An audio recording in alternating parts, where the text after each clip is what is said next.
கர்த்தருடைய பரிசுத்தமான நாமத்திற்கு ஸ்தோத்திரம் உண்டாவதாக. இன்றைக்கும் நம் தியானத்திற்கென்று எடுக்கப்பட்ட பகுதி மத்தேயு 6ஆம் அதிகாரம், அதன் 12வது வசனம். எங்கள் கடனாளிகளுக்கு நாங்கள் மன்னிக்கிறது போல எங்கள் கடன்களையும் எங்களுக்கு மன்னியும். ஆண்டவர் இயேசு கிறிஸ்து இந்த உலகத்தில் வந்து ஊழியம் செய்யும் போது அநேக காரியங்களை குறித்து நமக்கு கற்றுத் தந்திருக்கிறார். ஆனால் இந்த மலை பிரசங்கமாகிய மத்தேயு 5, 6, 7 இந்த 3 அதிகாரத்திலும் கர்த்தர் இன்னும் அதிகமாய் நமக்கு கற்றுத் தருகிறார். எப்படி நாம் விசுவாச ஜீவியம் ஜீவிக்க வேண்டும், தேவனுக்கு பிரியமுள்ள வாழ்க்கை நாம் எப்படி வெளிப்படுத்த வேண்டும், தேவனுடைய ராஜ்யத்திற்கு எப்படி முக்கியத்துவம் கொடுக்க வேண்டும், கவலைப்படாமல் இருக்க வேண்டும் என்றெல்லாம் அநேக காரியங்களை நமக்கு கற்றுத்தருகிறார். அதில் மிக முக்கியமான ஒன்று இந்த மத்தேயு 6ஆம் அதிகாரம் 9வது வசனம் முதல் 13ஆம் வசனம் வரைக்கும் நமக்கு கற்றுத்தருகிறார். நாம் எப்படி ஜெபிக்க வேண்டும் என்று, ஜெபிப்பதற்கும் ஆண்டவர் நமக்கு கற்றுத்தருகிறார்.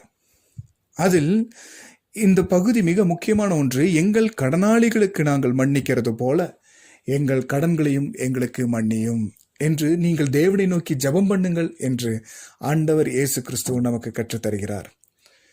பொதுவாகவே மத்தேயு சுவிசேஷ பகுதி இது யூதர்களுக்கு என்று எழுதப்பட்டவை. யூதர்களுக்கு என்று எழுதப்பட்டிருக்கிறபடியால் யூதர்கள் யாருக்காவது கடன் கொடுத்து விட்டால், அவர்களால் கடன் சரியாக திருப்பி தர முடியவில்லை என்றால் 7வது ஆண்டிலே 7வது வருஷத்தில் அந்த கடன்களை அவர்கள் மன்னிக்க வேண்டும். இது கர்த்தர் அவர்களுக்கு கொடுத்த நியாயப்பிரமாணம், இது கர்த்தர் அவர்களுக்கு கொடுத்த கட்டளை. அதே போல் இங்கேயும் கர்த்தர் அதை வைத்துதான் சொல்லுகிறார், எங்கள் கடனாளிகளுக்கு நாங்கள் மன்னிக்கிறது போல எங்கள் கடன்களையும் எங்களுக்கு மன்னியும் என்று. எப்படி ஜெபிக்க சொல்றாருன்னா, ஆண்டவரே எங்கள் கடனாளிகளுக்கு நாங்கள் 7வது வருஷத்துல மன்னிக்கிறது போல எங்கள் கடன்களையும் கர்த்தாவே ஒவ்வொரு நாளும் எங்களுக்கு மன்னியும் என்று ஜெபிக்க கற்றுத்தருகிறார். நம்மளுடைய வாழ்க்கையில் யாரும் பரிசுத்த ஜீவியத்தை ஜீவிப்பது இல்லை. நாம் என்னதான் ஜெபத்திலே தரித்திருந்தாலும், உபவாசத்தை இருந்தாலும், சாத்தானின் தந்திரங்களை மேற்கொண்டாலும் ஏதோ ஒரு கட்டத்தில் நாம் மாம்சத்திற்கு விழுந்து விடுகிறோம். ஒரு சிறு எண்ணம் போதும் கர்த்தரை விட்டு நாம் பின்வாங்கி போய் விடுகிறதுக்கு. அந்த சின்ன ஒரு யோசனையில சாத்தான் தந்திரமாய் கர்த்தரை விட்டு நம்மை பின்வாங்க செய்து விடுவான். எனவேதான் கர்த்தர் கூறுகிறார், ஒவ்வொரு நாளும் கர்த்தர் சமூகத்தில் சென்று நாங்கள் எங்கள் கடனாளிகளுக்கு மன்னிக்கிறது போல எங்கள் கடன்களையும் எங்களுக்கு மன்னியும் என்று. இந்த மன்னிப்பை குறித்து ஆண்டவர் இயேசு கிறிஸ்து அழகான ஒரு உவமையை நமக்கு கற்றுத்தருகிறார். இதே மத்தேயு 18ஆம் அதிகாரம் 23வது வசனத்திலிருந்து 35வது வசனம் வரைக்கும் நாம் வாசித்து பார்த்தால், அதிலே இங்கே ஒரு ராஜா இருக்கிறான். அந்த ராஜா என்ன பண்ணுறான்னா, ஒரு நாள் எல்லா ஊழியக்காரனையும் வரவழைச்சு உங்களோட கணக்கு வழக்கெல்லாம் இன்றைக்கி செக் பண்ணுறேன்னு கணக்கு புஸ்தகத்தை எடுத்து வச்சுட்டான். ஒவ்வொருத்தங்களா செக் பண்ணிட்டு இருக்கும்போது திடீர்னு ஒரு ஊழியக்காரன் வரான். அவனை பார்க்கும்போது, அவனுடைய கணக்கு வழக்கு சோதித்து பார்க்கும்போது, அவன் 10,000 தாளந்து அந்த ராஜாவுக்கு கடனாளியாக இருந்தான். 10,000 தாளந்து இவன் எப்படிப்பா தருவான் அப்படின்னு சொல்லிட்டு ராஜா அவனுடைய சேவகர்களை கூப்பிட்டு, இவனால் அந்த 10,000 தாளந்து தர முடியாது, நீங்கள் ஒன்று பண்ணுங்க, இவனையும் இவனுடைய மனைவியும் இவனுடைய பிள்ளைகளையும் விற்று இவனுக்கு உண்டான எல்லாவற்றையும் விற்று அந்த பணத்தை என்கிட்ட கொண்டு வாங்க அப்படின்னு சொல்லி கட்டளை கொடுத்தாச்சு. அப்படி கட்டளை கொடுத்த உடனே இந்த ஊழியக்கார அந்த ஆண்டவன் காலில் விழுந்து, அந்த ராஜா காலில் விழுந்து, என்னை மன்னிச்சிருங்க, நான் எப்படியாவது அடைத்து தீர்க்கிறேன், எனக்கு கொஞ்சம் அவகாசம் கொடுங்க என்று மன்னிப்பு கேட்டது நிமித்தம் அந்த ராஜா அவனுக்கு இறங்கி, சரி நான் உன்னை மன்னிக்கிறேன், உன்னை நான் விட்டுறேன், உன் கடனையும் நான் மன்னிக்கிறேன், நீ போ அப்படின்னு சொல்லி அந்த ஊழியக்காரனை அனுப்பி விட்டாச்சு. எவ்வளோ பெரிய பாக்கியம் அந்த ஊழியக்காரனுக்கு கிடச்சிருக்கு, எவ்வளோ பெரிய மன்னிப்பு அவனுக்கு கிடச்சிருக்குது. அவன் வெளியே வந்த உடனே இவங்கிட்ட கடன் பெற்றிருந்த இன்னொருத்தனை பார்த்து, ஏன் காசை கொடு அப்படின்னு சொல்லி அவங்ககிட்ட போய் நின்று காசு கேட்குறான். நம்மளுடைய வாழ்க்கையில் கர்த்தர் நம்மை மன்னித்திருக்கையில் நாம் ஏன் பிறரை மன்னிக்க மனது வரமாட்டேங்குது? எவ்வளோ பெரிய மன்னிப்பு அவனுக்கு கிடச்சிருக்குது. இப்போ அவன், அப்பாடா மன்னிப்பு கிடச்சிருச்சு, நம்ம வாழ்க்கையில் நீ போய் சுகமாக இருக்கலாம் அப்படின்னு சொல்லிட்டு அவன் அந்த அரண்மனையை விட்டு வெளியே வரான். அந்த ராஜ சமூகத்திலிருந்து அப்படியே வெளியே வரான். வெளியே வந்து இப்போ ரோட்டுக்கு வந்த உடனே அவன் ஒருத்தனை பார்க்குறான். யாருன்னா, அவன் இந்த ஊழியக்காரன் இடத்துலேருந்து, இப்போ மன்னிப்பு கிடைச்சது பார்த்தீங்களா, அந்த ஊழியக்காரன் இடத்துலேருந்து 100 வெள்ளி பணம் கடன் பட்டவனாய் இருந்தான். உடனே இவனுக்கு வந்தது பாருங்க கோபம். இவன் நேராக போய் அவன் கழுத்தை பிடிச்சி நெரிச்சு, என்கிட்ட இருந்து வாங்கின காசு எனக்கு குடுறா அப்படின்னு இவன் கேட்குறான். அப்படி கேட்கும்போது அவனுடைய உள்ளம் எப்படி இருக்கும்? இவன் கொஞ்சம் கூட யோசிக்கலைங்க. கொஞ்ச நேரத்துக்கு முன்னாடி தான் என்னோட கடனை ஒருத்தன் மன்னிச்சான். அவனோட காலில் விழுந்து நான் கெஞ்சினதுனால எனக்கு மன்னிப்பு கிடைச்சது.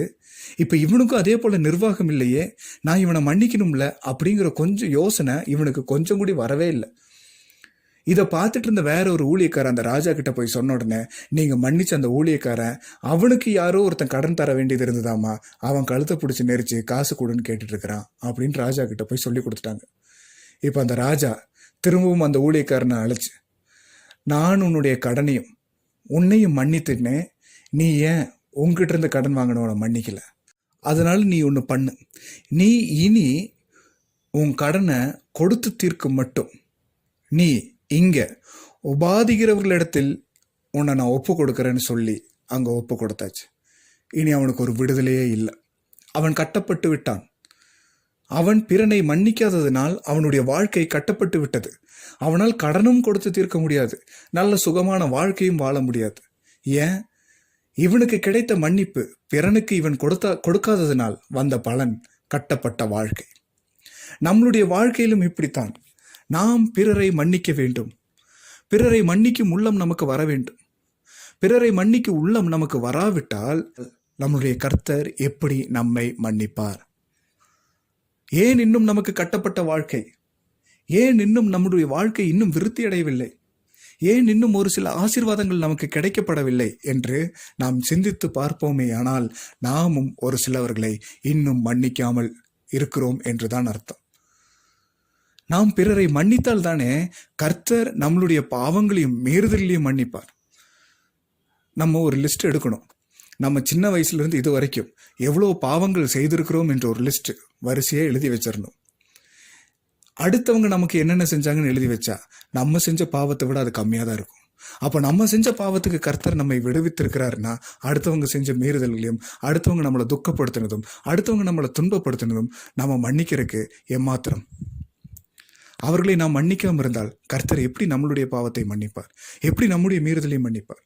இன்றைக்கும் ஒருவேளை கட்டப்பட்ட வாழ்க்கையை நாம் வாழ்ந்து கொண்டு இருக்கிறோம் என்றால், ஒரு நிமிடம் நாம் சிந்தித்து பார்த்து, இன்னும் நான் யாரை மன்னிக்க வேண்டும்? இன்னும் நான் யாரை மன்னித்து அவர்களை ஏற்றுக்கொள்ள வேண்டும்?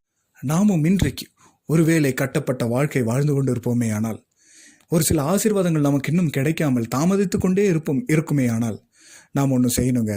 நம்ம பிறரை மன்னிக்க வேண்டும். ஒருவேளை யாராவது பேசுனது நம்மளுடைய இருதயத்தில் ஒரு பெரும் காயமாக இருந்திருக்கலாம். அந்த காயத்தின் நிமித்தம் நாம் அவர்களை மன்னிக்காமல் இருந்திருக்கலாம். ஆனால் நிச்சயம் நாம் மன்னிக்க வேண்டும்.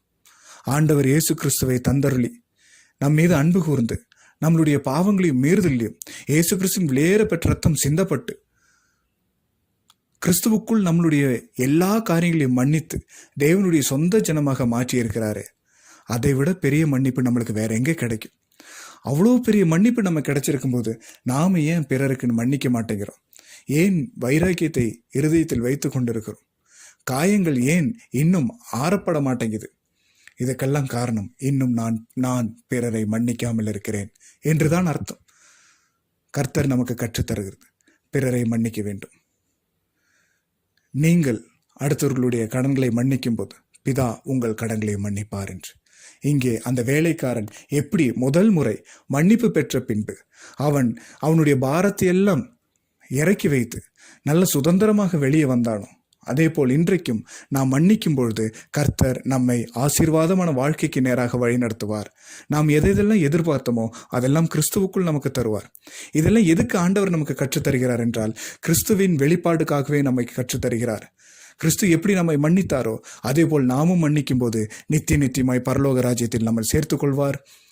கர்த்தருடைய ராஜ்யத்தில் சென்று அவருடைய பிள்ளைகளாய் நாம் அவரை ஆராதிக்கும் போது அதுவே அவருக்கு மிகப்பெரிய சந்தோஷமாக இருக்கும். அதைத்தான் அவர் எதிர்பார்க்கிறார்.